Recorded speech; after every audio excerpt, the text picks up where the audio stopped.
দর্শক আপনাদের সবাইকে স্বাগত জানাচ্ছি নিউজ 24 এর সাপ্তাহিক বিশেষ আয়োজন গেম অনে।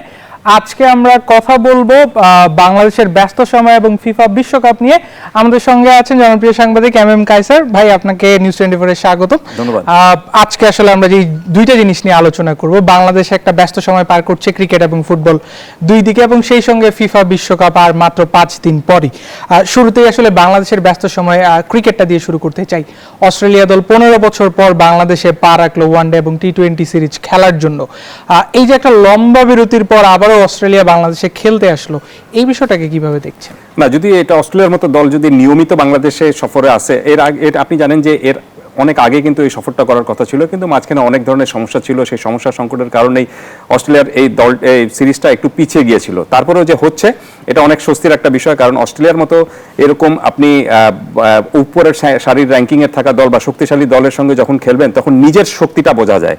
আর যখন আপনি সমপর্যায়ের দলের সঙ্গে খেলবেন, র্যাঙ্কিংয়ের কথা আমি বলছি, তখন দেখবেন যে আপনি এক অর্থে মানে নিজের শক্তিটা দুর্বলতাটা তেমন হয়তো প্রকাশ করা পাওয়া যায় না, কিন্তু যখনই আপনি আপনার চেয়ে একটু র্যাঙ্কিংয়ে শীর্ষে যে দল রয়েছে তাদের সাথে যখনই আপনি নিয়মিতভাবে সিরিজ খেলতে থাকবেন এবং সেখানে যদি পারফরমেন্সটা ভালো হয়, তখন বোঝা যাবে যে ইয়েস, আমরা যে কোনো পর্যায়ে ফাইট দিতে দক্ষ, বা আপনি যে কোনো শীর্ষস্থানীয় দলের সঙ্গেও কিন্তু লড়াই করতে খুব সমর্থ বা উপযোগী রয়েছে এখন পর্যন্ত। এই সিরিজের কথা যদি আপনি আমাকে বলেন, তাহলে আমি খুব আশা নিয়ে তাকিয়ে রয়েছি যে এই সিরিজের উইকেট কেমন হবে। কারণ আপনি জানেন যে বাংলাদেশের মিরপুরের 3টি খেলায় মিরপুরে, 3টি ওয়ানডে ম্যাচই মিরপুরে হবে, এবং তারপর টি-20 যেটা সেটা চট্টগ্রামে হবে। বাট এই 3টি ম্যাচে আমি উইকেটের কথা এই কারণে বলছি, কারণটা হলো যে আপনি দেখবেন যে মিরপুরে যখন খেলা হতো তখন আমরা কিন্তু সব সময় দেখতাম যে আপনার স্লো এবং টার্নিং উইকেটে খেলা হচ্ছে, বল একটু দেরিতে ব্যাটে আসে, ব্যাটসম্যানদের জন্য খুবই কষ্টকর একটা বিষয় থাকে। স্পিনাররা এখানে খুবই ভালো পারফরমেন্স দেখাতে পারেন, স্পিনারদের জন্য এটাকে বলা হতো আপনার স্বর্গ উদ্যানের মতো পুরোপুরি। তো সেই বিষয়টা কিন্তু চেঞ্জ হয়ে গিয়েছে, এবং সাম্প্রতিক সময় আমরা দেখেছি যে মিরপুরের উইকেটও আমরা এখানে বাউন্সি উইকেট দেখেছি, স্পোর্টিং উইকেট দেখেছি, পেস বোলাররা বেশ ভালো আপনার কোমর সমান উচ্চতায় বল তুলতে পারছেন, এবং আনইভেন বাউন্স খুব একটা নেই, ইভেন বাউন্স রয়েছে। আপনি শর্ট বল করলে সেখান থেকে ভালো উচ্চতায় বল চলে আসে, এবং গুডল্যান্ড থেকেও ভালো বল রাইজ করতে পারেন। এবং ব্যাটসম্যানদের জন্য যেটি হয় যে ব্যাটেও বল ভালো মতো আসে, যারা স্ট্রোক খেলতে পছন্দ করেন তারা এই ধরনের উইকেটে খুবই ভালো রান করতে পারবেন এবং মানিয়ে নিতে পারেন। কিন্তু বিষয়টা হলো যে অস্ট্রেলিয়ার মতো পেস ওরিয়েন্টেড দল, যে অস্ট্রেলিয়ার পেস বোলাররা খুব ভালো দক্ষ পেস বোলার যারা রয়েছে, পাকিস্তানের সাথে তারা সর্বশেষ সিরিজ খেলে এসেছে, আমরা দেখেছি সেখানে। তো সবকিছু মিলে অস্ট্রেলিয়ার এই পেস বোলিং অ্যাটাকের বিরুদ্ধে বাংলাদেশ কি সেরকম আপনার পেস ওরিয়েন্টেড উইকেট তৈরি করবে? এবং সেই পেস ওরিয়েন্টেড উইকেট যদি তৈরি করে থাকে, তাহলে অস্ট্রেলিয়ার মতো এই শক্তিশালী পেস অ্যাটাকের বিরুদ্ধে বাংলাদেশের ব্যাটসম্যানরা কেমন পারফরমেন্স করে সেটা আমি দেখার জন্য একটু অপেক্ষা রয়েছে। আর এই সিরিজটা কাজে দিবে কোন অর্থে জানেন? আপনি 2027-এ যে ওয়ার্ল্ড কাপ যেটা হবে সাউথ আফ্রিকার মাটিতে, যেটা এখন পর্যন্ত আমরা কোয়ালিফাইড করিনি, আশা করছি যে আমরা কোয়ালিফিকেশন খেলতে হবে না, আমরা এমনি কোয়ালিফাইড করব। হ্যাঁ, রাইট, ডিরেক্ট কোয়ালিফাইড করব। সেখানে উইকেট কিন্তু এরকম বাউন্সি উইকেট হবে। সো সেটার একটা প্রাথমিক পরীক্ষাও হয়ে যাবে, এবং অস্ট্রেলিয়ার মতো এই দলের বিরুদ্ধে যদি আমরা ভালো পারফরমেন্স করতে পারি, নিশ্চিতভাবে বাংলাদেশের ব্যাটসম্যানরা যে পেস ওরিয়েন্টেড উইকেটেও ভালো ব্যাটিং করতে পারে, সেটার একটা বড় একটা আপনার প্রমাণ আমরা পেয়ে যাব।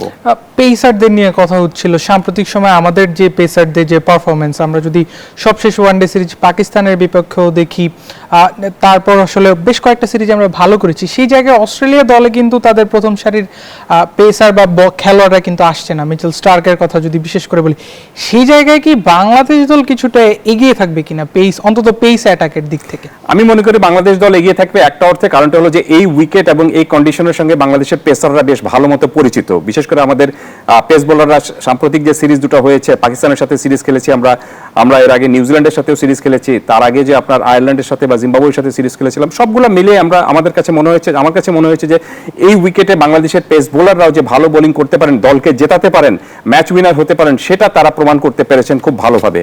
আর যেটি আপনি বললেন যে চ্যালেঞ্জিং এর বিষয়টা হবে কিনা, অবশ্যই অস্ট্রেলিয়ার মতো দলের বিরুদ্ধে যখনই আপনি খেলবেন সেখানে তো আপনার চ্যালেঞ্জটুকু অবশ্যই থাকবে। আর হয়তো তাদের কয়েকজন শীর্ষস্থানীয় খেলোয়াড় আসেননি, কিন্তু তারপরও তাদের যে বোলিং অ্যাটাকটা রয়েছে, সেই বোলিং অ্যাটাকে কিন্তু আপনারা যে কোনো দলকে তারা মিসমার করে দেওয়ার মতো ক্ষমতা রাখে। নামটা অস্ট্রেলিয়া, রাইট, নামটা অস্ট্রেলিয়া, এবং অস্ট্রেলিয়ার এই দলে আপনি যে কেউ কিন্তু হঠাৎ করে সুযোগ পায় না। আপনাকে আগে ভালো পারফরমেন্স করতে হয়, দক্ষতা দেখাতে হয়, তারপর এখানে এসে তারা সেই পারফরমেন্স করে। সো অস্ট্রেলিয়ার এই দলের বিরুদ্ধে আপনি শুধু পেস বোলারদের বাংলাদেশের পেস বোলারদের যেরকম চ্যালেঞ্জ রয়েছে, ঠিক একই রকম ভাবে বাংলাদেশের ব্যাটারদের জন্য কিন্তু খুব ভালো একটা চ্যালেঞ্জ রয়েছে, যে অস্ট্রেলিয়ার এই পেস আপনার ট্রায়োকে বা পেস যে 3জন পেস বোলার খুব দক্ষ পেস বোলার রয়েছে আমরা জানি, তাদেরকে সামাল দিতে কিভাবে পারে বাংলাদেশ? বাংলাদেশ আসলে 3টা ওয়ানডে এবং 3টা টি20 খেলবে। সাম্প্রতিক ফর্ম বিবেচনায় বাংলাদেশ সিরিজগুলি বেশ ভালোভাবেই জিতছে। সেই জায়গায় কিন্তু অস্ট্রেলিয়া সদ্যই পাকিস্তানের কাছে সিরিজটা হেরেছে। সো ওয়ানডে সিরিজের প্রসঙ্গে যদি আসি, বাংলাদেশ কি এই জায়গাটা কিছুটা এগিয়ে থাকবে সাম্প্রতিক ফর্ম বিবেচনায়? কিছুটা এগিয়ে থাকবে, কারণটা হলো যে যেটি আমি বললাম যে এগিয়ে থাকবে একটা অর্থে যে সাম্প্রতিক ফর্মটা একটা ভালো, প্লাস আপনি এই উইকেট এবং এই কন্ডিশনের সঙ্গে কিভাবে অ্যাডাপ্টেড হতে হয় সেটা অস্ট্রেলিয়ার চেয়ে বাংলাদেশের এই ব্যাটাররা বা বাংলাদেশের ক্রিকেটাররা বেশ ভালো জানেন। পাকিস্তানের মাটিতে এই কারণে কিন্তু আপনার অস্ট্রেলিয়া এই সিরিজটা যেভাবে হেরেছে, প্রথম ম্যাচটা তারা হেরেছিল, তারপরে তারা পরের ম্যাচটা ফিরে এসে ঘুরে দাঁড়িয়েছিল, কিন্তু সবকিছু মিলে আপনি এই ধরনের কন্ডিশনের সাথে অস্ট্রেলিয়া খুব একটা অ্যাডাপ্টেড না। আপনি দেখবেন যে অস্ট্রেলিয়ার সবচেয়ে বড় সমস্যাটা অস্ট্রেলিয়া পড়ে সেটা হলো যে এখানকার যে হিট, এই গরমের সঙ্গে তারা কিন্তু খুব একটা অভ্যস্ত না। বাট তারপরেও আমার কাছে মনে হচ্ছে যে তারা অভ্যস্ত না হলেও তারা কত দ্রুততার সঙ্গে কোনো কন্ডিশনের সাথে খাপ খাইয়ে নিতে হয় সেটা তাদের কিন্তু খুব ভালোভাবে চেনা রয়েছে। আমি তো মনে করি যে উল্টো একটা দিক হতে পারে, এই অস্ট্রেলিয়া দল যে পাকিস্তানের সাথে হেরে এসেছে কিন্তু এই কন্ডিশনের সাথে অ্যাডাপ্টেশনটা তাদের হয়ে গিয়েছে। ওয়ারাস পাকিস্তান এবং লাহোরে খেলা হয়েছিল, রাওয়ালপিন্ডিতে খেলা হয়েছিল, তো সেখানে যে কন্ডিশন বা সেই যে ধরনের ওয়েদার, সেই ওয়েদারের সাথে কিন্তু মিরপুরের ওয়েদারে সিমিলারিটি রয়েছে। সো তারা এক অর্থে তাদের হোমওয়ার্কটা পাকিস্তানের সেরে এসেছে, এখানে এখন তাদের আরেকটু ভালো পারফরমেন্স দেখানোর একটা সুযোগ তাদের সামনে থাকছে। দল নিয়ে যদি একটু বলতে চাই, দলটা তো দেখলেন মোসাদ্দেক 4 বছর পর ওয়ানডে দলে ফিরলো। বাংলাদেশ আসলে হোম কন্ডিশনে কি যথার্থ দলটাই দিয়েছে কিনা? আমি মনে করি যে এই দলটা যে বাংলাদেশ দিয়েছে সেটা শুধুমাত্র যে এই সিরিজটাকে কেন্দ্র করে তা কিন্তু না। আপনি মোসাদ্দেকের কথা যে বলছিলেন 4 বছর পরে তাকে কেন দলে আনা হয়েছে, যে মিডল অর্ডারে বা আপনি মাঝখানে একজন অফ স্পিন ওরিয়েন্টেড একজন অলরাউন্ডার আমাদের কিন্তু খুব দরকার। হ্যাঁ, আপনি বলতে পারেন যে মেহেদী মিরাজ তো রয়েছেনই, বিকল্প হিসেবে তাকেও নেওয়া হয়েছে এই কারণে যে মেহেদী মিরাজ তো রয়েছেন, কিন্তু মেহেদী মিরাজ অধিনায়ক হিসেবে যেভাবে সাফল্য দেখাচ্ছেন, আপনি দলের ব্যাটসম্যান বা আপনার বোলার হিসেবে কিন্তু সেরকম পারফরমেন্স দেখাতে পারছেন না। রাইট, যে কোনো একটাতে ভালো মতো পারফরমেন্স সেরকম ভাবে করতে পারছেন না। তো সেই জায়গাটুকু বা সেই শূন্যতা পূরণের জন্য মোসাদ্দেককে আনা হয়েছে এবং মোসাদ্দেকের জায়গায় ট্রাই করা হয়েছিল আফিফ হোসেন ধ্রুবকে। তিনি গত সিরিজে ভালো করতে পারেননি এবং খুব সম্ভবত এই কারণে তাকে মোসাদ্দেককে নিয়ে আসা হয়েছে যাতে সেই ভ্যাকুয়ামটা যেন পূরণ করা যেতে পারে। তারপরে আমি মনে করি যে বাংলাদেশের দলের যে ব্যাটাররা, বিশেষ করে 1 থেকে 6 নম্বর পর্যন্ত যে ব্যাটসম্যান যারা রয়েছেন তারা খুব ভালো ফর্মে রয়েছেন। এখন দেখার বিষয়টা হলো যে ওপেনারদেরকে ধারাবাহিকভাবে পারফরমেন্স দেখাতে হবে। আমরা পেছনের সিরিজগুলোতে একটা জিনিস দেখেছি যে ওপেনিংটা আমাদের তেমন ভালো হয়নি, কিন্তু মিডল অর্ডারে যে ব্যাটার যারা ছিলেন তারা খুব ভালো পারফরমেন্স করেছেন। সো সেই পারফরমেন্সটা শুধুমাত্র আপনি এই মিডল অর্ডার ব্যাটসম্যানদের উপর যদি মানে আশা করে থাকেন তাহলে কিন্তু সবসময় ভালো পারফরমেন্স আপনি হয়তো দলের কাছ থেকে পাবেন না।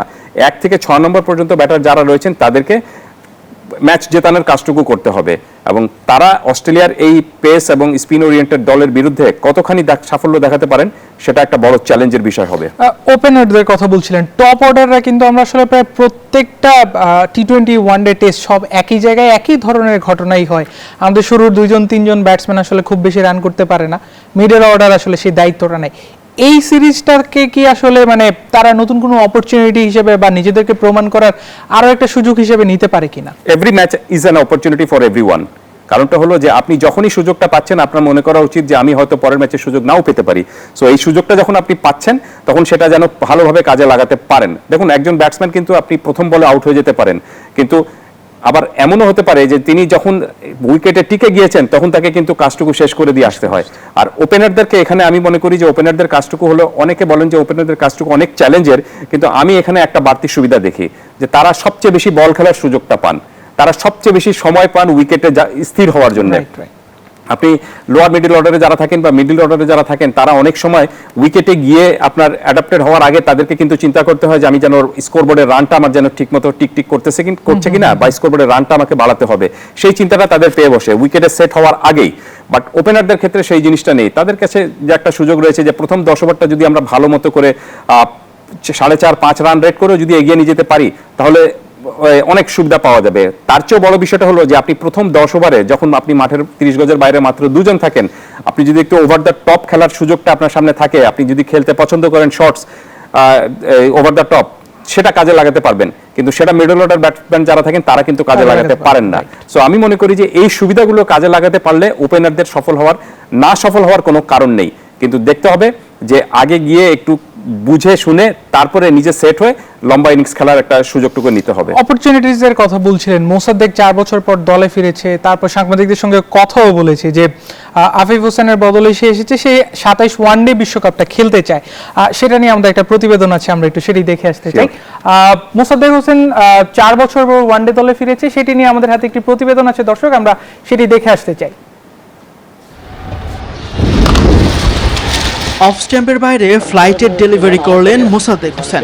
ডাউন দ্য ট্র্যাকে এসে 6 মারতে গিয়ে পরাস্ত সৌম্য সরকার।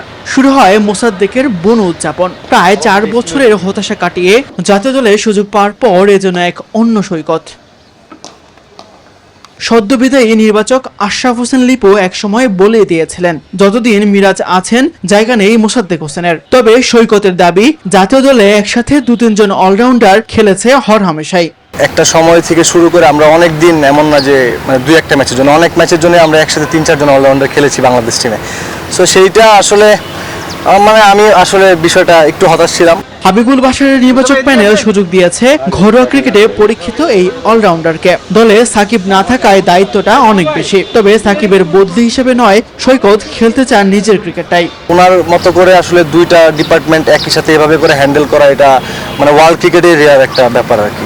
সো সেই জায়গা থেকে আমি বলবো যে যখন এই এক্সট্রা প্রেশারটা একটা প্লেয়ারের উপর চলে আসে, তার জন্য পারফর্ম করা একটু ডিফিকাল্ট হয়ে যায়। আমার মনে হয় যে প্রত্যেকটা প্লেয়ারকে সেই স্পেসটা দেওয়া উচিত। যে সিরিজগুলো আসে সেখানে আমার অপরচুনিটি আসলে আমাকে ভালো খেলতে হবে, সেটা ফার্স্ট। তো সেটা যখন আমি মানে ভালো খেলতে পারবো, ওই সময় আমি আশা করতে পারি যে না, 27 ওয়ার্ল্ড কাপ আমার জন্য একটা গোল্ডেন অপরচুনিটি ওয়েট করতেছে। 9 জুন অস্ট্রেলিয়ার বিপক্ষে প্রথম ওয়ানডেতে মাঠে নামবে বাংলাদেশ। মোসাদ্দেকের বিশ্বাস, শক্তিশালী বোলিং লাইন আপ নিয়ে সিরিজটা নিজেদেরই করে নেবে টিম টাইগার্স। তাসবিহ অরুণ, নিউজ 24, ঢাকা। মোসাদ্দেক আসলে বলছিলেন অনেকদিন পর দলে ফিরেছেন। 2টা প্রশ্ন একসঙ্গে, মোসাদ্দেক কি আসলে একাদশে জায়গা পাওয়ার মতন কিনা, আর আরেকটা জিনিস যে ঘুরে ফিরে সবসময় আসলে সাকিব আল হাসানের নামটা আসে, বাংলাদেশের একটা স্টার প্লেয়ার, গুরুত্বপূর্ণ একটা চরিত্র। এই সিরিজে কি আসলে সাকিব আল হাসানকে মিস করবেন কিনা? 2টা প্রশ্ন একসঙ্গে। শেষের প্রশ্নের উত্তরটা আগে দেই, সেটি হলো যে সাকিবকে যে কোনো সিরিজে কিন্তু বাংলাদেশ মিস করবে, কোনো সন্দেহ নেই। কারণটা হলো যে সাকিবের আগে যখনই কোনো সিরিজে খেলতেন না, তখন নির্বাচকদের সামনে এক ধরনের জটিলতা চলে আসতো যে দুটো কাজ কে করে দিবেন একসঙ্গে, যে বোলিং এর 10 ওভারটাও করে দিতে পারবেন এবং মিডল অর্ডারে ব্যাটিং এর কাজটুকু। সেটা একটা মোসাদ্দেক নিজেই বলছিলেন যে এটা একটা রেয়ার স্পিসের বিষয় আর কি। এ ধরনের ক্রিকেটার সবসময় কিন্তু আপনি পাবেন না। তো সাকিবের বিকল্প যে বা সাকিবের আপনার বিকল্প আমি বলবো না, আমি বলবো যে রিপ্লেসমেন্ট এখন পর্যন্ত যে বাংলাদেশ পায়নি, সেটা এখন যারা ক্রিকেট খেলছেন দলের মধ্যে রয়েছেন তাদের কথাবার্তা দিয়েই বোঝা যাচ্ছে।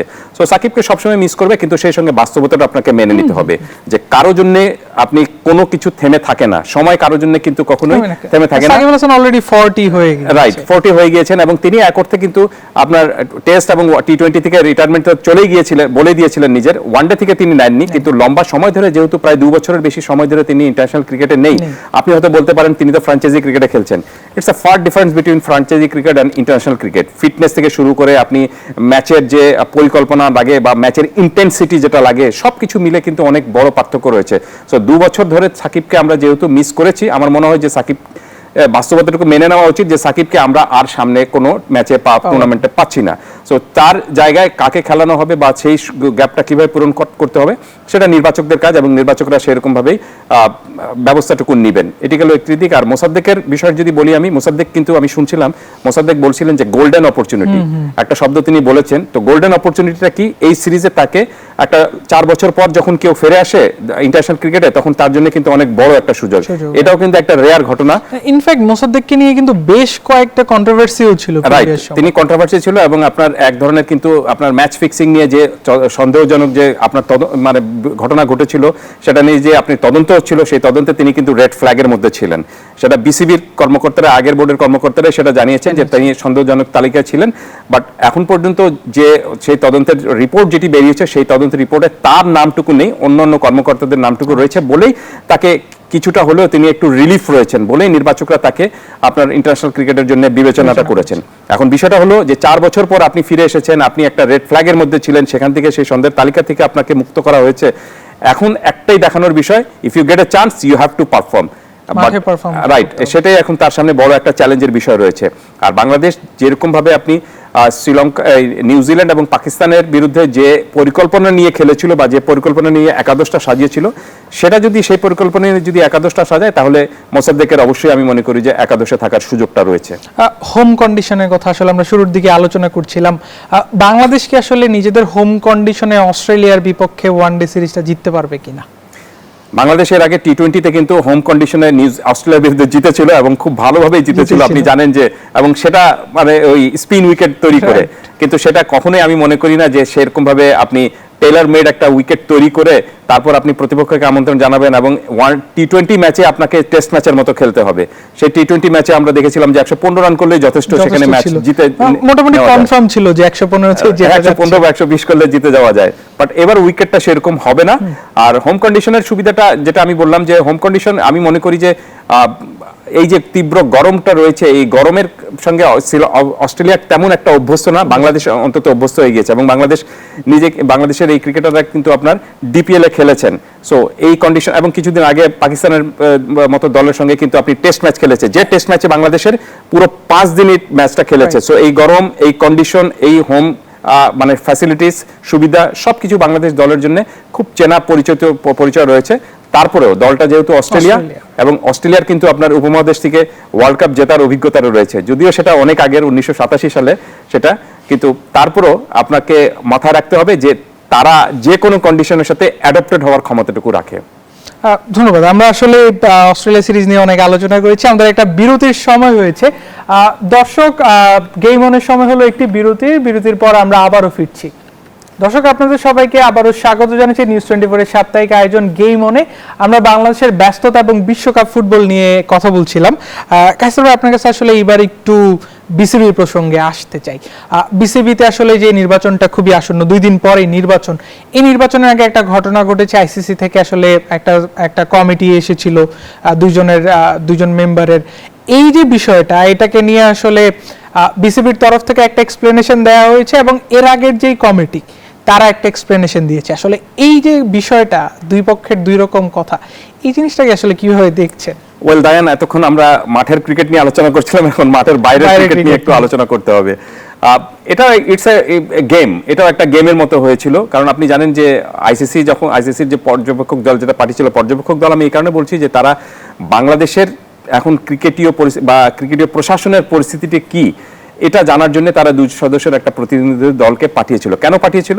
এর কারণটা হলো যেটা আপনি বললেন, যে এর আগে ক্রিকেট বোর্ডে যিনি ছিলেন, আমিনুল ইসলাম বুলবুলের যে বোর্ড, তারা আইসিসিকে নোটিফাই করেছিলেন, যে দরখাস্ত দিয়েছিলেন এবং অভিযোগ করেছিলেন এক অর্থে, যে তাদেরকে আপনার নিয়মের বাইরে থেকে তাদেরকে বরখাস্ত বের করে দেওয়া হয়েছে এবং তারা এই জিনিসটার কারণে আইসিসির কাছে একটা অভিযোগের সুরে বা একটা লিখিত একটা অভিযোগ করেছিলেন।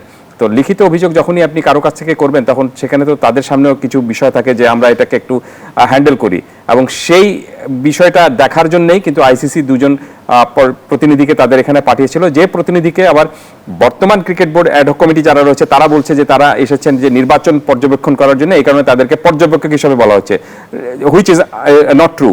তারা কিন্তু আপনি নির্বাচন পর্যবেক্ষণ করতে আসেনি। নির্বাচন যদি পর্যবেক্ষণ করতেন তাহলে তো তারা 7 তারিখে নির্বাচন ততদিন পর্যন্ত থাকতেন, কিন্তু তারা এসেছেন, অনেকের সাথে কথা বলেছেন, গত বোর্ডে যারা ছিলেন তাদের সাথে কথা বলেছেন, বর্তমান অ্যাডহক কমিটিতে যারা রয়েছেন তাদের সাথে কথা বলেছেন এবং আইনজীবীদের সাথে কথা বলে তারা একটা রিপোর্ট নিয়ে যে কি হয়েছিল, কেন হয়েছিল সেটার একটা পরিপ্রেক্ষিত জেনে তারা একটা রিপোর্ট এখন আইসিসির কাছে জমা দিবেন। এটা সাধারণ একটা বিষয়। যখনই আপনি কারো কাছে, কোনো প্রতিষ্ঠানের কাছে যখন আপনি কোনো বিষয় একটা অভিযোগ করবেন, লিখিত অভিযোগ করবেন, তখন তাদেরও কাজ থাকে যে আমরা এটাকে একটা আমলে নিয়ে দেখি কি করা যায় সেরকমভাবে নেওয়ার জন্য। আইসিসি জাস্ট শুধুমাত্র সেটাই নিয়েছে। It's a routine work. আপনি যে কোনো প্রশাসনিক কাজে এটা একটা রুটিন ওয়ার্ক হিসেবে আপনি এটাকে ধরতে পারেন। এবং তারা এখন 2 সদস্য বিশিষ্ট কমিটি যারা ছিল তারা এসেছিল এখানে, অনেকের সাথে কথা বলেছে, ফেরত গিয়েছে এবং তারা একটা রিপোর্ট আইসিসির কাছে জমা দিবে। কিন্তু এটার মানে এটা না যে তারা জমা দেওয়ার মানেটা হলো যে তার জমা দেওয়ার পরে আইসিসি আবার সেই সিদ্ধান্ত নিয়ে ফেলবে যে না, আমরা আমিনুল ইসলাম বুলবুলের বোর্ডটাকে রিইনস্টেট করতে হবে এবং বর্তমান বোর্ড যারা রয়েছে তাদেরকে নির্বাচন করার কোনো এখতিয়ার নেই। এই ধরনের কোনো চিন্তা যদি কেউ করে থাকেন তাহলে আমি মনে করি যে তারা সঠিকভাবে বা সঠিক ওয়েতে চিন্তা করছেন না। আর যে প্রক্রিয়ায় এই বোর্ড বাতিল করা হয়েছে সেই প্রক্রিয়ায় বাংলাদেশের যে এনএসসির যে গঠনতন্ত্র রয়েছে সেই গঠনতন্ত্রের মধ্যেই রয়েছে। হ্যাঁ, সেই 19-এর খ যেটি রয়েছে যে সরকার চাইলে যে কোনো সময় যে কোনো ফেডারেশন ভেঙে দেওয়ার এখতিয়ারটুকু দিতে পারে, কিন্তু সেটা আবার যদি আপনি ফুটবলের ক্ষেত্রে করেন তখন আপনার নিষেধাজ্ঞায় পড়ার একটা সম্ভাবনা বেশি আশঙ্কা রয়েছে। কিন্তু ক্রিকেটে সেরকম ভাবে নেই, কারণটা হলো যে আপনি হমেশাই দেখবেন যে পাকিস্তান ক্রিকেট বোর্ড 6 মাস পর পর চেঞ্জ হচ্ছে, শ্রীলঙ্কা ক্রিকেট বোর্ডের তো পুরো আমূল পরিবর্তন হয়ে গেছে গত কয়েকদিন আগে। দেখতে হবে যে আপনি প্রক্রিয়াটা ঠিক রয়েছে কিনা, বা সরকার যে বোর্ডের যে দেশের যে আইন, সেই আইনটা ঠিক মতো এখানে পালন করা হচ্ছে না।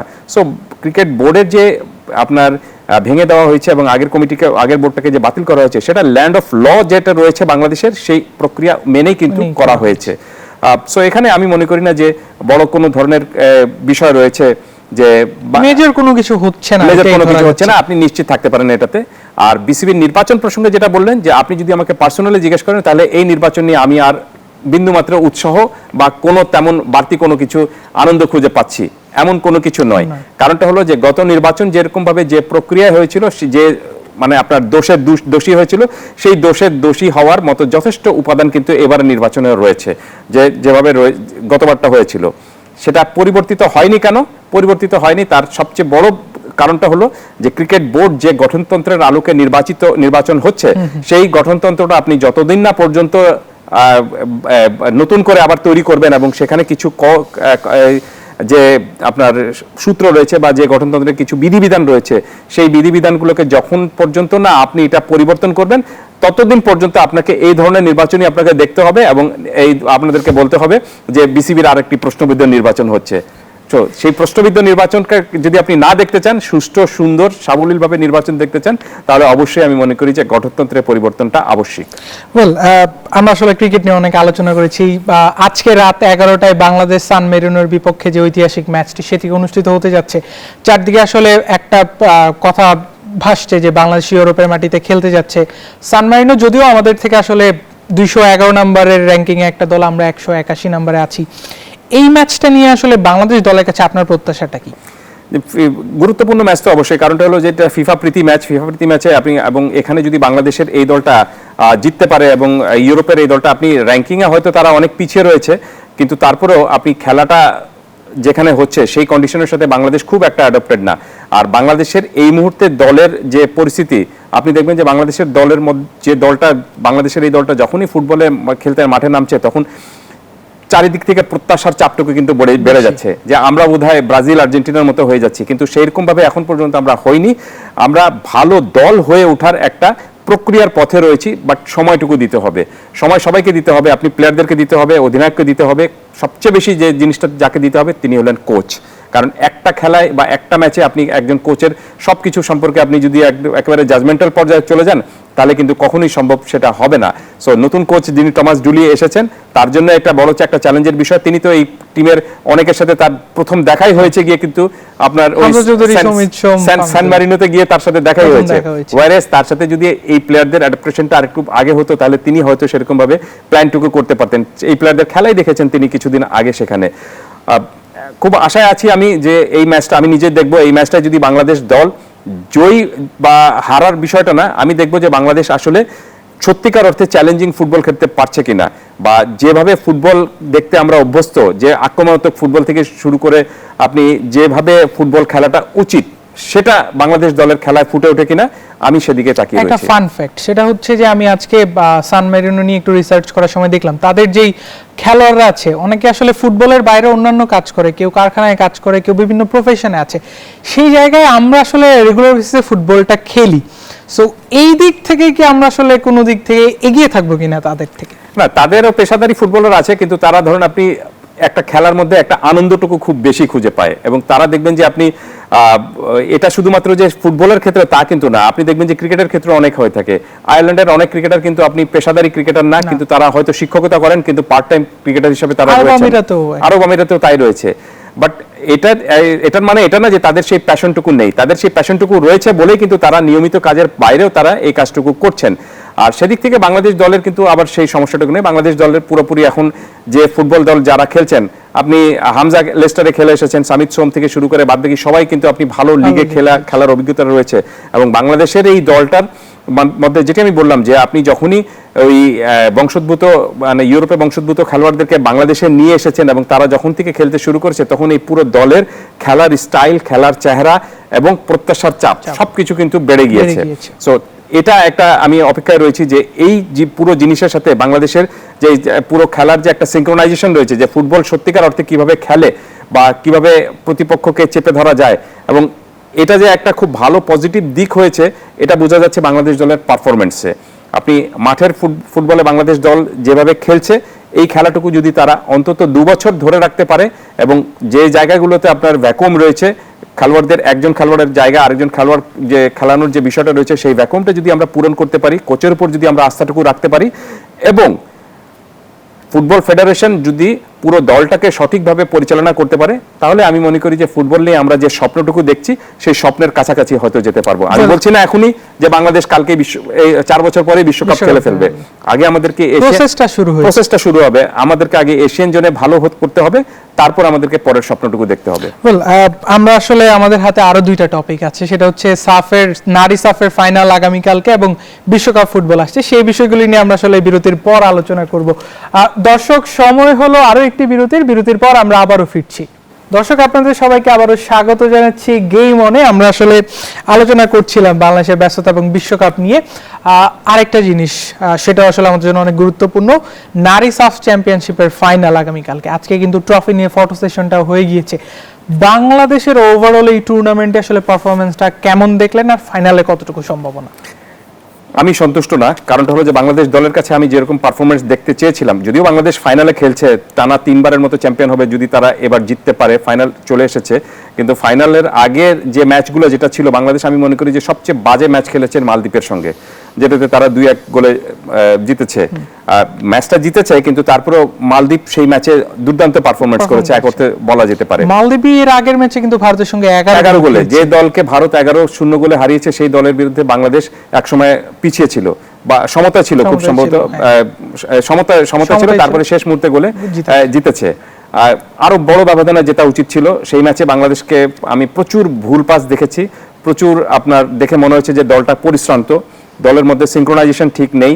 আপনি এর আগে এই দলটাকে কিন্তু আমরা খুবই কম্পিটিটিভ দেখেছিলাম, খুবই চনমনে এক ধরনের একটা এশিয়ান কাপে খুবই ফুর্তি নিয়ে খেলার একটা বিষয় ছিল এবং খুব ভুল মানে পাস হয়েছে, কিন্তু এখানে প্রচুর মিস পাস হয়েছিল এবং কে কোন জায়গায় দাঁড়াবেন কোনো মানে জায়গা ঠিক মতো নেই। দেখে মনে হচ্ছিল যে কোচ ছাড়া বোধহয় একটা দল খেলতে নেমেছে।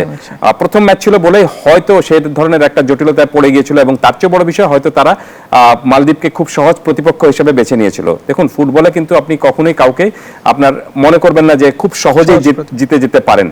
আর নেপালের সঙ্গে ম্যাচটাও খুবই কম্পিটিটিভ হয়েছে, কোনো সন্দেহ নেই যে নেপালের সঙ্গে ম্যাচটা আপনি ঋতুপর্ণা যে গোল দিয়েছে সেই গোলটা তো ধরেন আপনি অবিশ্বাস্য অলৌকিক একটা গোল, বলার অপেক্ষা রাখে না। সেই ম্যাচে বাংলাদেশ একবারে শেষ মুহূর্তে এসে সাগরিকার গোলে জিতেছে, 3 মিনিট আগে গোলে জিতেছে, দুটোই এক্সট্রা টাইমে গোল হয়েছিল। বাট আরেকটা খারাপ ম্যাচ খেলেছে, সেটি হলো যে আপনি ভারতের বিরুদ্ধে, যেখানে 3-0 গোলে হেরেছে। তারপর আমি মনে করি যে সেই ম্যাচে যে আপনি প্রথম ম্যাচে বাংলাদেশ যে ফুটবলটা খেলেছিল সেই ফুটবলটা ছিল বেশি আপনার ম্রিয়মান ফুটবল। তো সেই রকম ফুটবল খেলে আপনি ভারতের মতো এই দলের বিরুদ্ধে জেতাটা আপনার জন্য একটু টাফ হবে। আশা করা যাচ্ছে যে লাস্ট ম্যাচে বাংলাদেশ যেরকম ভাবে কম্পিটিটিভ ফুটবল খেলেছে সেই ধরনের কম্পিটিটিভ টেস্টটা যদি নিয়ে আসতে পারে এবং ঋতুপর্ণা যদি আবার তার ফর্মে দেখাতে পারেন যে ফর্মটা তিনি দেখিয়েছিলেন আগের ম্যাচে, তাহলে বাংলাদেশ দলের সামনে একটা সুযোগটুকু রয়েছে বেশ ভালোভাবে। তবে আপনি যদি আত্মবিশ্বাসের কথা বলেন তাহলে নিশ্চিতভাবে এই ম্যাচে ভারত কিন্তু এগিয়ে রয়েছে, কারণ তারা এই মাঠে এই টুর্নামেন্টে নিজের ঘরের মাঠে আপনার গ্রুপ পর্যায়ে আপনি বাংলাদেশকে হারিয়েছে, তাও আবার খুব এক অর্থে বড় ব্যবধানে 3-0 গোলে হারিয়েছে। তাদের বিরুদ্ধে আপনার ফাইনালে খেলতে হচ্ছে, নিশ্চিতভাবে ভারত এগিয়ে থাকবে ফাইনালে, কিন্তু তারপরেও ফেভারিটরা কিন্তু সবসময় আপনার ট্রফি জেতে না। তো বাংলাদেশ দল যদি ভালো পারফরমেন্স করতে পারে তাহলে টানা 3বারের মতো চ্যাম্পিয়ন হবে তারা এই টুর্নামেন্টে। এইবার আসলে আমরা সব থেকে হট টপিক বিশ্বকাপ, আর মাত্র 4-5 দিন পরে বিশ্বকাপে পর্দা উঠতে যাচ্ছে। মেসি এবার আসলে বলা চলে এক প্রকার শেষ বিশ্বকাপ খেলছে। কি মনে হচ্ছে, মেসি কি আসলে এইবার ব্যাক টু ব্যাক শিরোপাটা নিয়েই ঘরে ফিরবে কিনা? শুধু মেসি না, আমি মনে করি যে রোনালদোর লাস্ট ডান্স এটা, কারণ তাদের দুজনের বয়স হয়ে গেছে, 40-এর কাছাকাছি হয়ে গিয়েছে। পরের অবশ্যই এর 45 বছর এর চেয়ে বেশি বয়সেও কিন্তু আপনি ফুটবল খেলেছেন অনেকে, তারপরেও বাস্তবতার বলছে যে এটা তাদের শেষ ম্যাচ হতে যাচ্ছে, শেষ টুর্নামেন্ট হতে যাচ্ছে। মেসি ভালো ফর্মে রয়েছেন এখন পর্যন্ত, আপনি মিয়ামির হয়ে তিনি ভালো পারফরমেন্স দেখিয়েছেন এবং এক প্রকার তার হোম গ্রাউন্ডও কিন্তু বলা চলে। রাইট, আমেরিকায় তো তার লম্বা সময় ধরে তিনি খেলেছেন সবকিছু মিলে, এবং মেসি সবসময় ফর্মে। মেসিকে আমি ফর্ম ছাড়া মেসিকে খুব কম দেখেছি। আর মেসি থাকা মানেটাই হলো যে আর্জেন্টিনা দলের জন্য এক ধরনের বাড়তি একটা অ্যাডভান্টেজ পাওয়া, বা আপনি এক ধরনের বাড়তি একটা আত্মবিশ্বাস পাওয়া। নিশ্চিতভাবে আর্জেন্টিনা দল এবারও আপনার খুব ফেভারিট হিসাবে খেলতে নেমেছে, এবং তারা এখন পর্যন্ত আমি দেখছিলাম যে কিছুদিন আগে, কালকেই বোধ হয়, ওই ফিফার যে র্যাঙ্কিংটা যেটা হচ্ছে সেই র্যাঙ্কিং এ তারা কিন্তু টপে তারা রয়েছে এখন পর্যন্ত। সো সবকিছু মিলে বেশ আত্মবিশ্বাসী একটা দল নিয়ে আর্জেন্টিনা এসেছে, এবং গতবারের তুলনায় এই আর্জেন্টিনা দলের মধ্যে আপনি তেমন পার্থক্য কিন্তু নেই। জাস্ট একদম ডিমারিয়া শুধু খেলছেন না, কিন্তু আপনি দেখবেন যে বাদবাকি পুরো দলতে তারাই রয়েছে। তো সবকিছু মিলে আমার মনে হয় যে স্ট্র্যাটেজিটাও সেরকমই তাদের হবে। এখন দেখার বিষয়টা হলো যে 4 বছর আগে আপনি যেভাবে যে স্ট্র্যাটেজি নিয়ে খেলেছিলেন সেটাই এখানে ইমপ্লাই করবেন কিনা, নাকি আবার নতুন কোনো মানে ইমপ্লিমেন্টেশন কিছু থাকবে আর কি, সেটা একটা দেখার বিষয়টা রয়েছে। মেসি ফর্মহীনতায় থাকে না সেটা বলছিলেন। মেসি বেশ কয়েকটা রেকর্ডের সামনে দাঁড়িয়ে এই বিশ্বকাপে। দর্শক, মেসির রেকর্ড, বেশ কিছু রেকর্ড এই বিশ্বকাপে গড়তে পারে, সেটি নিয়ে আমাদের হাতে একটি প্রতিবেদন রয়েছে, আমরা সেটি দেখে আসতে চাই। বিশ্বকাপের আগে সবচেয়ে বড় গুঞ্জন ছিল লিওনেল মেসি কি খেলবেন কিনা। সব জল্পনা কল্পনার অবসান ঘটিয়ে শেষ পর্যন্ত 2026 বিশ্বকাপে মাঠে নামছেন আর্জেন্টাইন এই মহাতারকা। বিশ্বকাপ ইতিহাসে সর্বাধিক ম্যাচ খেলার রেকর্ড নিজের করে নিয়েছেন মেসি। 2006 থেকে 2022 পর্যন্ত 5 আসরে তিনি খেলেছেন 26টি ম্যাচ। এবারের বিশ্বকাপে সেই সংখ্যা আরো বাড়বে, যা তাকে নিয়ে যাবে এক অনন্য উচ্চতায়। এবারের আসর মেসির 6ষ্ঠ বিশ্বকাপ। এর মাধ্যমে তিনি ক্রিস্টিয়ানো রোনালদো ও গুলেরমো ওচোয়ার সঙ্গে 6টি বিশ্বকাপে অংশ নেওয়ার তালিকায় নাম লেখাবেন। গোলের দিক থেকেও ইতিহাস গড়ার খুব কাছে অবস্থান করছেন ফুটবলের এই খুদে জাদুকর। বিশ্বকাপে তার গোল সংখ্যা 13। সর্বকালের সর্বোচ্চ গোলদাতা মিরোস্লাভ ক্লোসার 16 গোলের রেকর্ড স্পর্শ করতে প্রয়োজন মাত্র 3টি গোল, আর 4 গোল করলে এককভাবে শীর্ষে উঠে যাবেন ফুটবলের এই মহাতারকা। অ্যাসিস্টের তালিকায়ও সমান উজ্জ্বল মেসি। বিশ্বকাপে তার অ্যাসিস্ট সংখ্যা 8, যা আর্জেন্টাইন কিংবদন্তি দিয়াগো ম্যারাডোনার সমান, আর একটি অ্যাসিস্টেই ছাড়িয়ে যাবেন ম্যারাডোনাকে। লিওনেল মেসির নেতৃত্বে আর্জেন্টিনা আবারও শিরোপা জয় করলে অধিনায়ক হিসেবে 2বার বিশ্বকাপ জেতা ইতিহাসের প্রথম ফুটবলার হবেন এই আর্জেন্টাইন জীবন্ত কিংবদন্তি। মাহাদি ইমরান, নিউজ 24। আমরা আসলে এই বিষয়গুলি নিয়ে আলাপ করছিলাম যে মেসির ব্যাক টু ব্যাক শিরোপা। এইবার আসলে একটু ব্রাজিলের প্রসঙ্গে আসতে চাই। ব্রাজিল আসলে একটা 24 বছরের একটা খরা কাটাচ্ছে, যেই খরাটা আসলে এর আগে আর্জেন্টিনা কাটিয়েছে। কি মনে হচ্ছে এইবার আসলে ব্রাজিলের সম্ভাবনা কতটুকু দেখছেন? আমেরিকা এর আগে কিন্তু বিশ্বকাপ একবারই হয়েছিল 1994 সালে। সেই বিশ্বকাপে চ্যাম্পিয়ন দল কে ছিল জানেন তো? ব্রাজিল ছিল। সো ব্রাজিলের জন্য কিন্তু আমেরিকার মাটিটা খুব একটা পয়মন্ত মাটি হিসাবে তারা রয়েছে। আর তারাও এবারের যে দলটা নিয়ে এসেছে সেই দলটাও আমার কাছে মনে হচ্ছে যে খুবই ব্যালেন্স একটা দল। এখন দেখতে হবে যে মাঠে তারা কেমন পারফরমেন্স করতে পারে। আর ব্রাজিল সবসময় হট ফেভারিট হিসাবে কিন্তু খেলে। আমরা যত টুর্নামেন্টে দেখেছি, যত বিশ্বকাপে দেখেছি যে আপনি হট ফেভারিটের যদি 3-4টা তালিকা করেন সেখানে আপনাকে ব্রাজিলকে রাখতেই হবে। তবে যেটা 2002-এর বিশ্বকাপের পর তারা কোনো বিশ্বকাপেই জিততে পারেনি, এবং অনেক মাঝখানে বেশ কয়েকটা বিশ্বকাপে তারা ফাইনালে তো না, আপনি সেমিফাইনাল পর্যন্ত তারা যেতে পারেনি। তার আগে কোয়ার্টার ফাইনাল পর্যন্তই তাদের যাত্রা শেষ হয়ে গিয়েছে। ম্যাক্সিমাম সময় আমরা সেটাই দেখেছি। আর এবার ব্রাজিলকে ঘিরে আরেকটা স্বপ্ন যেটি রয়েছে যে মেসি এর আগে অনেকগুলো বিশ্বকাপ খেলেছিলেন কিন্তু কোনো সময় বিশ্বকাপ জিততে পারেননি। গত বিশ্বকাপে জিতে এক অর্থে কিন্তু বিশ্বকাপের পূর্ণতা পেয়েছেন তিনি। নেইমারও কিন্তু সেরকম ভাবে অবস্থানে রয়েছেন যে তিনি অনেকগুলো বিশ্বকাপ খেলেছেন এবং কখনোই বিশ্বকাপ জিততে পারেননি। এখন দেখার বিষয়টা হলো যে বিশ্বকাপ এখন তাকে সেই পূর্ণতা দেয় কিনা, সেটাও একটা চ্যালেঞ্জিং এর বিষয় রয়েছে। এইবারের বিশ্বকাপে আসলে আমরা বেশ কয়েকজন 40 ঊর্ধ্ব খেলোয়াড় বা 40 ছুঁই খেলোয়াড় আছে, সো তাদের নিয়ে আমাদের একটা প্রতিবেদন আছে, আমরা সেটি একটু দেখে আসতে চাই। দর্শক, আমাদের এবারের বিশ্বকাপে কিন্তু বেশ কয়েকজন 40 ঊর্ধ্ব খেলোয়াড় খেলছেন, সেটি নিয়ে আমাদের একটি প্রতিবেদন আছে, আমরা দেখে আসতে চাই। ফুটবল দুনিয়ায় বয়স যে কেবলই একটি সংখ্যা, তা আরো একবার প্রমাণ হতে যাচ্ছে বিশ্বকাপের 23তম আসরে। ক্রিস্টিয়ানো রোনালদো ফুটবল বিশ্বের এমন এক নাম যার কাছে বয়স সংখ্যা মাত্র। ফিটনেসের ঘাটতি থাকায় 40 বছর বয়সে ফুটবলাররা যখন বুটজোড়া তুলে রেখে কোচিং বা ধারাভাষ্য নিয়ে ভাবেন, সেই বয়সেই নতুন করে নিজেকে চেনাতে গ্রেটেস্ট শো অন আর্থে মাঠে নামার প্রহর গুনছেন পর্তুগিজ এই মহাতারকা। 41 বছর বয়সেও বিশ্বকাপের স্বপ্নে বিভোর CR7 পর্তুগালের হয়ে এ নিয়ে ষষ্ঠবারের মতো সোনালী ট্রফির লড়াইয়ে মাঠ মাতাবেন রোনালদো। রোনালদোর মতো 41 বছর ও তার চেয়ে বেশি বয়সী স্কটল্যান্ডের গ্রেগ গর্ডন, মেক্সিকোর গিয়ার্মো ওচোয়া, ক্রোয়েশিয়ার লুকা মদ্রিচ, বসনিয়ার এডিন জিকো, জার্মানির ম্যানুয়েল নয়ের ও উরুগুয়ের ফার্নান্দো মুসলেরা মাঠ মাতাতে শতভাগ প্রস্তুত। মজার ব্যাপার হলো বুড়োদের তালিকায় থাকা 8 জনের মধ্যেই 5 জনই গোলকিপার, আর এই 5 গোলরক্ষকের মধ্যে প্রথমবারের মতো বিশ্বকাপে খেলবেন গর্ডন ও দিয়াজ। এবারে বিশ্বকাপের সবচেয়ে বেশি বয়সী ফুটবলার হিসেবে রেকর্ড গড়বেন স্কটল্যান্ডের গোলকিপার ক্রেগ গর্ডন। এর আগে বিশ্বকাপের ইতিহাসে সবচেয়ে বেশি বয়সী ফুটবলার হিসেবে মাঠে নামেন হিসাম আল হাদারির। 2018 বিশ্বকাপে এই রেকর্ড গড়েন মিশরের সাবেক এই গোলরক্ষক। 2026 বিশ্বকাপ চলাকালে 24 জুন লিওনেল মেসির বয়স হবে 39। রোনালদোর চেয়ে বয়সে ছোট হলেও মাঠে ঝলক দেখাতে বদ্ধপরিকর আর্জেন্টাইন ফুটবল জাদুকর। আর এই দুই সুপারস্টারের জমজমাট লড়াই দেখার অপেক্ষায় বিশ্বের কোটি ফুটবল ভক্ত। ইশতিয়াক দীপু, নিউজ 24। এইবারের বিশ্বকাপটা আসলে নানা দিক থেকে মেমোরেবল হতে যাচ্ছে। আমরা একেবারে অনুষ্ঠানের শেষ ভাগে আপনাকে যদি আসলে শেষে একটা প্রশ্ন করি, এবারের বিশ্বকাপে আসলে ট্রফিটা কোন দেশে যাচ্ছে? টাফ কোশ্চেন, কারণটা হলো যে সবাই মোটামুটি এটা নিয়ে অপেক্ষায় রয়েছে। বাট আপনি যদি টোটাল মানে সিচুয়েশন অনুযায়ী বলতে পারেন, তাহলে I will put my money on Spain. Thank you so much আমাদের সঙ্গে থাকার জন্য। দর্শক, আপনারা দেখছিলেন গেম অন। আজকের মতন আমাদের আয়োজন এখানেই শেষ করতে হচ্ছে। আবারও আপনাদের সঙ্গে দেখা হবে আগামী সপ্তাহে অন্য কোনো অতিথিদের সঙ্গে।